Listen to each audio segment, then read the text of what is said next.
Hello and happy new year. Wow, so I've been seeing lots and lots of posts, and what I've really noticed is how much people are celebrating 2019. So despite a lot of the things that have been going on in the media and around the world, I've noticed a real significant increase in people saying, wow, 2019 was a great year for me, or at least choosing to focus on the things that were positive for them. And that really, really warms my heart. I am an insanely positive person, not naively positive, but I do like to really celebrate the good things, and it makes the tough stuff a lot easier to handle. So I thought I'd jump on the bandwagon and share the thing that I loved the most about 2019 for me. So whilst there were many, many fantastic things that happened to me, that I made happen, one of the things that I will always remember, 2019 will be the year that I started reading books. And at almost 50 years old, I'm sure that comes as a bit of a surprise for all you bookworms out there. So here's the thing, sitting and reading a book takes time, doesn't it? And whilst I was training as a coach, for example, yes, so I read a lot of books, but this year, or 2019, I actually started to read for pleasure. So one of my core values is growth and learning. I am almost addicted to that feeling of, oh wow, I didn't know that, or oh gosh, that's me. And yeah, that feeling that we get inside when we learn something new, it really can be addictive. So 2019 will be the year that I started to read for pleasure. And what I wanted to do was actually share with you some of the amazing books that I have both read and also listened to. Because here's the thing, my other addiction is audiobooks. So I discovered audiobooks and podcasts in 2019, and it really, really has made an enormous difference to me personally, to me as a parent, but also to me as a coach and a businesswoman. So here are a few of the ones that were my absolute favourites. Okay, so this one, oh my goodness. So I've talked about this book before, written by the absolutely amazing Laura Picardi. Okay, so if you are, so I always recommend this to my life coaching clients, and I actually send them a copy of it, you know, because it just really, really resonated with me as a way to really make coaching relatable. So if you're out there and you're looking for a coach, or you're thinking you would like some help in the life coaching arena, then this book is absolutely a must read. It's funny, it's informative, there's some great exercises in it as well. And also for coaches, okay, so for me professionally, what I also learned from this book was it was a way to frame and to really identify with the clients that I wanted to work with. So if you are a coach, this is absolutely the book to read. The Big Leap, yes, so a client gave me this book. How awesome's that? Awesome book about belief. So if you're a coach and you are looking for some tips about how to really work with your clients about issues around belief, this is a fantastic book. It's called The Big Leap. Okay, The Prosperous Coach. Okay, so this is one of the books that some of my coaching colleagues would say is a bit icky. Okay, so I loved it. I love anything that lays things out simply. There's some awesome tips in there about how to sell yourself as a coach, because selling coaching is tricky. You know, we don't want to be pushy, and this book does come across a little bit pushy. However, what I loved about it is that I was able to read it and absorb the information and ask myself, what does that mean for me? So what's my version of that? So if you're looking for a good book that will help you to maybe overcome some of your stuck behaviors or fears around selling yourself within the coaching arena, then this is absolutely a must read. Another gift from one of my clients. Okay. Oh my goodness, Brené Brown. All right, so I knew who Brené Brown was, but I had never read a Brené Brown book.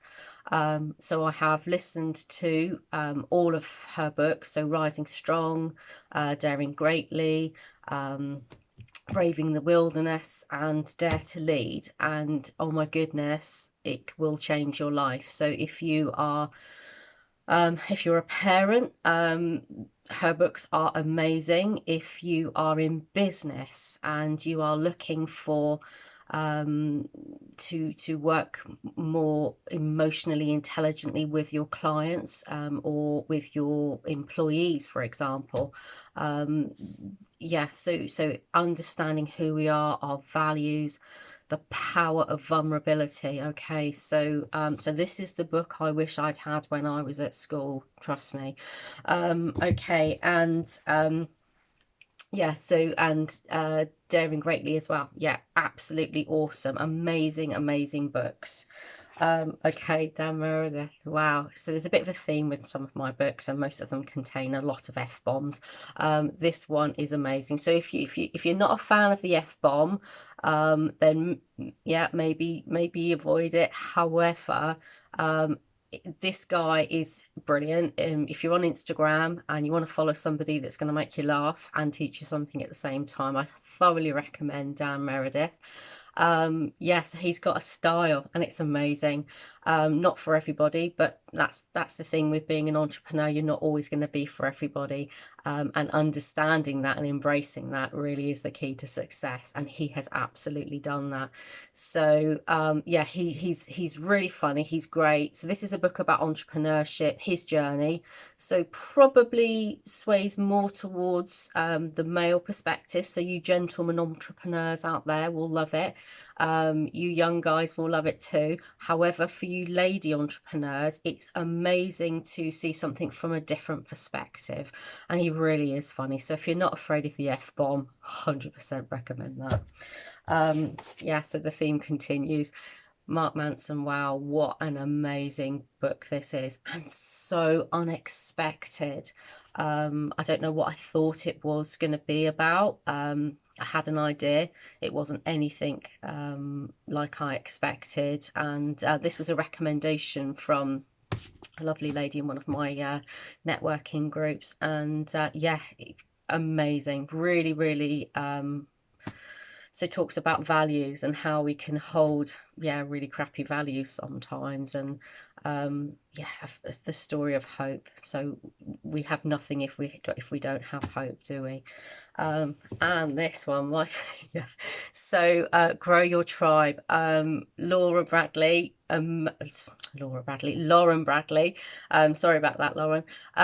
Yeah, so just, oh, what an incredible book. So if you are starting a business, scaling a business, if you are an entrepreneur, female entrepreneur, if you are thinking about being a female entrepreneur, this absolutely is the book for you to read. It's simple, it is relatable, so as you can see, it's usable as well. So I love a book that I can highlight pages, and I love to, you know, I highlight all the bits in it, and I stick post-its for the bits I need to go back to. So that's the key to a really great book, is one that you will go back to, and I have lots of go-to books for that as well. So why am I telling you all of this? Okay, so so 2019 was the year I started to read books. 2020 is going to be the year that I write a book. So I have for many years felt like I have a book in me, and for those of you that know me know I have a lot to say. And so this year, so whilst I have a lot of plans for 2020 for myself personally, but also for my business, I'm planning, you know, lots of different things, launching a new group coaching program, yeah, all sorts of amazing things. My goal for 2020 is to write a book. So I did what coaches do, and I got myself a writing coach, the lovely Jennifer Jones. So she's going to be helping me to write a book, and it's got me thinking, definitely. So you have to get yourself in the right headspace to do these things. And whilst it's actually a lot more of a prescribed process than I first imagined, yeah, we need inspiration. So my question to you guys today is, what book do you wish you'd had at the start of your journey? So I really wish I'd had this book 3 years ago. Okay. It would have made my journey, whilst I have no regrets, it would have definitely made my journey quicker and easier. So I absolutely wish I'd had this 3 years ago. Would have loved to have read that at school. That would have been awesome. This would have been great a few years ago as well. Okay, so these two books, gosh, so how different would my life be if Brené Brown had been around when I was at school? Yeah, so whilst I have no regrets in my life, yeah, my feelings, my thoughts, my life, what I could have done, but certainly who I would have been, I feel would most definitely have been dramatically affected had this kind of stuff been taught in schools. So what do you wish you'd had at the start of your journey? So for all you ladies in business, guys in business, entrepreneurs, what would really have helped you? So leave me some comments. Let me know what you're reading as well. I need some more inspiration. So I've been through my pile. I've got one more book I'm reading at the moment, which is the new Mark Manson book. Yeah, so once that's done, I'm going to need some more suggestions. So my question is, what book do you really wish you'd had at the start of your journey? And also, yeah, what books are you reading now? So let's try and inspire some other people, because if one person picks up any book and learns something from it to the extent that I have learned and have grown and developed from what I have learned and read over the last 12 months, that will absolutely be a win. Okay, let me know what you think. Have a great day.